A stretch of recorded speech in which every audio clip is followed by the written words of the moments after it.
Hello friends. आप सभी का स्वागत है मेरी कहानी में। मैं उसे नहीं भूल सकता।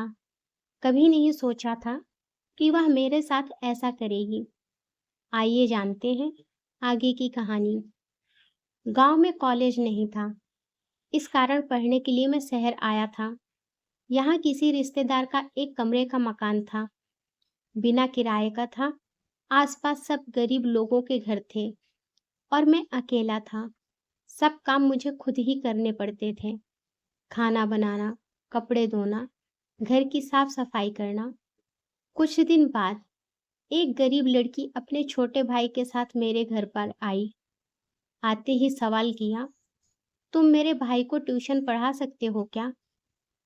मैंने कुछ देर सोचा, फिर कहा नहीं। उसने कहा क्यों? मैंने कहा टाइम नहीं है, मेरी पढ़ाई डिस्टर्ब होगी। उसने कहा, बदले में मैं तुम्हारा खाना बना दूंगी। शायद उसे पता था कि मैं खाना खुद पकाता हूँ। मैंने कोई जवाब नहीं दिया। तो वह और लालच देकर बोली, बर्तन भी साफ कर दूंगी। अब मुझे भी लालच आ ही गया। मैंने कहा, कपड़े भी धो दो तो पढ़ा दूंगा। वो मान गई। इस तरह से उसका रोज घर में आना जाना होने लगा। वो काम करती रहती और मैं उसके भाई को पढ़ा रहा होता। ज्यादा बात नहीं होती। उसका भाई 8वीं कक्षा में था, खूब होशियार था। इस कारण ज्यादा माथापच्ची नहीं करनी पड़ती थी। कभी कभी वह घर की सफाई भी कर दिया करती थी। दिन गुजरने लगे। एक रोज शाम को वो मेरे घर आई तो उसके हाथ में एक बड़ी सी कुल्फी थी। मुझे दी तो मैंने पूछ लिया, कहाँ से लाई हो? उसने कहा, घर से। आज बरसात हो गई तो कुल्फियां नहीं बिकी। इतना कहकर वह उदास हो गई। मैंने फिर कहा, मगर तुम्हारे पापा तो समोसे कचौरी का ठेला लगाते हैं। उसने कहा, वो सर्दियों में समोसे कचौरी और गर्मियों में कुल्फी लगाते हैं। और आज बरसात हो गई तो कुल्फी नहीं बिकी। मतलब ठंड के कारण लोग कुल्फी नहीं खाते। ओह, मैंने गहरी सांस छोड़ी। मैंने आज उसे गौर से देखा था। गंभीर मुद्रा में वो उम्र से बड़ी लगी, समझदार भी, मासूम भी।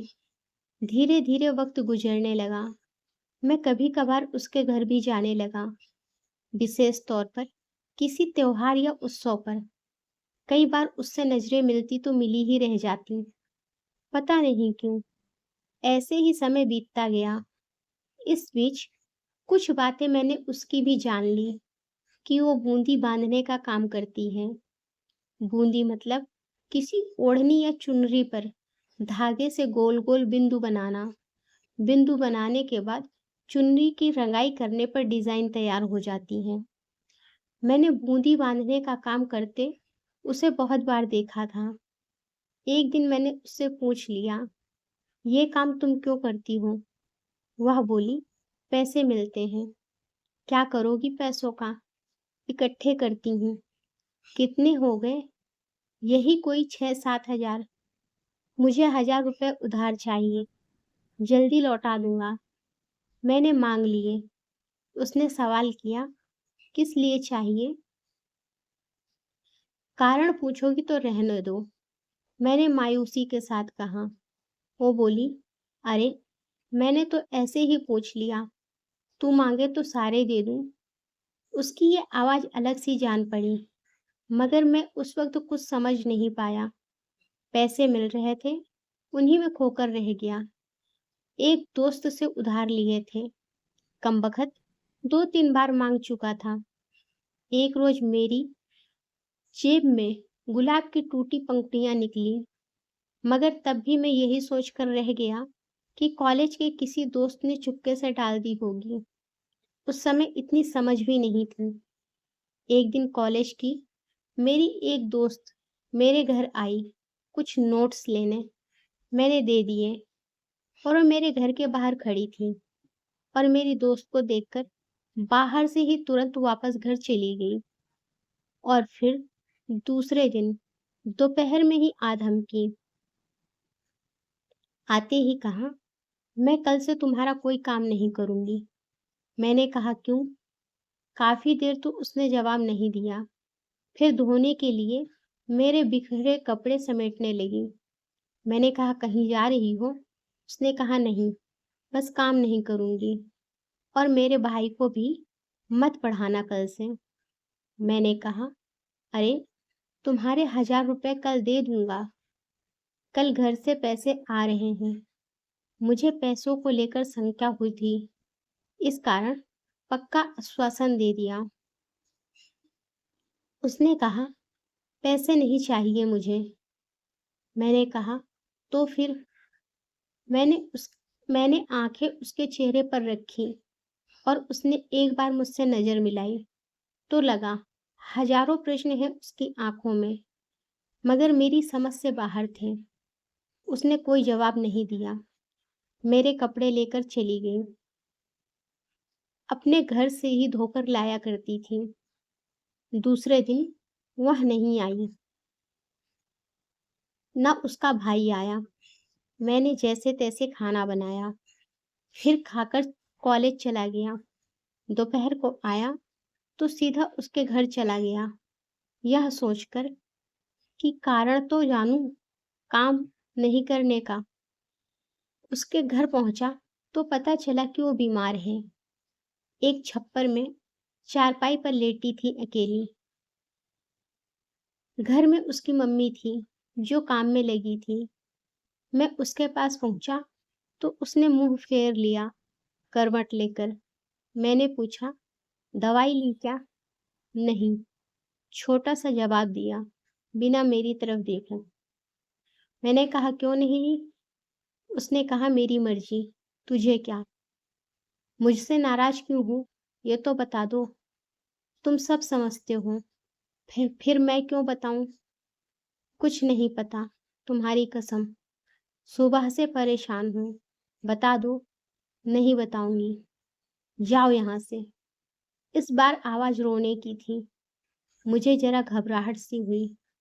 डरते डरते उसके हाथ को छूकर देखा तो मैं उछल कर रह गया। बहुत गर्म था। मैंने उसकी मम्मी को पास बुलाकर बताया। फिर हम दोनों उसे हॉस्पिटल ले गए। डॉक्टर ने दवा दी और एडमिट कर लिया। कुछ जांच वगैरह होनी थी क्योंकि शहर में एक दो डेंगू के मामले आ चुके थे। मुझे अब चिंता सी होने लगी। उसकी माँ घर चली गई उसके पापा को बुलाने। मैं उसके पास अकेला था। बुखार जरा कम हो गया। वह गुमसुम सी लेटी थी, दीवार को घूर रही थी एकटक। मैंने उसके चेहरे को सहलाया तो उसकी आंखों में आंसू आ गए और मेरे भी। मैंने भरे गले से पूछा, बताओगी नहीं? उसने आंखों में आंसू लिए मुस्कुराकर कहा, अब बताने की जरूरत नहीं है। पता चल गया है कि तुझे मेरी परवाह है ना? मेरे होठों से अपने आप ही एक अल्फाज निकला, बहुत। उसने कहा, बस, अब मैं मर भी जाऊं तो कोई गिला नहीं। उसने मेरे हाथ को कसकर दबाते हुए कहा। उसके इस वाक्य का कोई जवाब मेरे लबों से नहीं निकला, मगर आंखें थीं जो जवाब को संभाल न सकी, बरस पड़ी। वह उठकर बैठ गई और बोली, रोता क्यों है पागल? मैंने जिस दिन पहली बार तेरे लिए रोटी बनाई थी उसी दिन से चाहती हूँ तुझे। एक तू था पागल, कुछ समझने में इतना वक्त ले गया।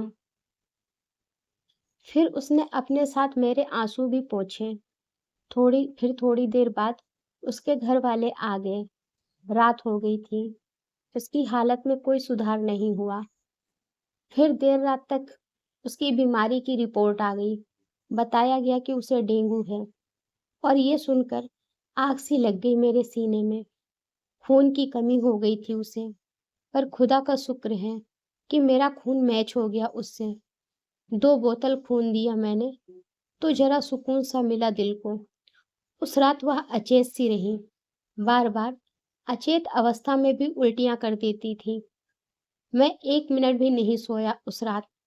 डॉक्टरों ने दूसरे दिन बताया कि रक्त में प्लेटलेट्स की संख्या तेजी से कम हो रही है। खून और देना होगा। डेंगू का वायरस खून का थक्का बनाने वाली प्लेटलेट्स पर हमला करता है। अगर प्लेटलेट्स खत्म तो पूरे शरीर के अंदरूनी अंगों से खून का रिसाव शुरू हो जाता है। फिर बचने का कोई चांस नहीं। मैंने अपना और खून देने का आग्रह किया, मगर रात को दिया था, इस कारण डॉक्टर ने मना कर दिया। फिर मैंने मेरे कॉलेज के 2-4 दोस्तों को बुलाया। साले 10 एक साथ आ गए, खून दिया, हिम्मत बंधाई, पैसों की ज़रूरत हो तो देने का आश्वासन दिया और चले गए। उस वक़्त पता चला दोस्त होना भी कितना ज़रूरी है। पैसों की कमी नहीं थी, घर से आ गए थे। दूसरे दिन की रात को वो कुछ ठीक दिखी, बातें भी करने लगी। रात को सब सोए थे, मैं उसके पास बैठा जाग रहा था। उसने मुझसे कहा, पागल, बीमार मैं हूँ, तू नहीं। फिर ऐसी हालत क्यों बना ली है तुमने? मैंने कहा, तू ठीक हो जा, मैं तो नहाते ही ठीक हो जाऊंगा। उसने उदास होकर पूछा, एक बात बता। मैंने कहा, क्या? उसने कहा, मैंने एक दिन तुम्हारी जेब में गुलाब डाला था, तुझे मिला? मैंने कहा, सिर्फ पंखुड़ियां मिली थी। हाँ। उसने कहा, कुछ समझे थे? नहीं। क्यों? सोचा था कॉलेज के किसी दोस्त की मजाक है। और वो रोटियां कौन सी? दिल के आकार वाली। अब समझ में आ रहा है। बुद्धू हो? हाँ। फिर वहाँ हंसी, काफी देर तक, निश्चल मासूम हंसी। कल सोए थे क्या? नहीं। अब सो जाओ, मैं ठीक हूँ, मुझे कुछ ना होगा। सचमुच नींद आ रही थी, मगर मैं सोया नहीं, मगर वह सो गई। फिर घंटे भर बाद वापस जाग गई। मैं ऊँघ रहा था। सुनो। हाँ, मैं नींद में ही बोला, ये बताओ, ये बीमारी छूने से किसी को लग सकती है क्या? नहीं, सिर्फ एडीज मच्छर के काटने से लगती है। इधर आओ। मैं उसके करीब आ गया। एक बार गले लग जाओ। अगर मर गई तो ये आरज़ू बाकी ना रह जाए। ऐसा ना कहो, प्लीज़। मैं इतना ही कह पाया। फिर वो मुझसे काफ़ी देर तक लिपटी रही और सो गई। फिर उसे ढंग से लिटाकर मैं भी एक खाली बेड पर सो गया। मगर सुबह मैं तो उठ गया और वो नहीं उठी, सदा के लिए सो गई।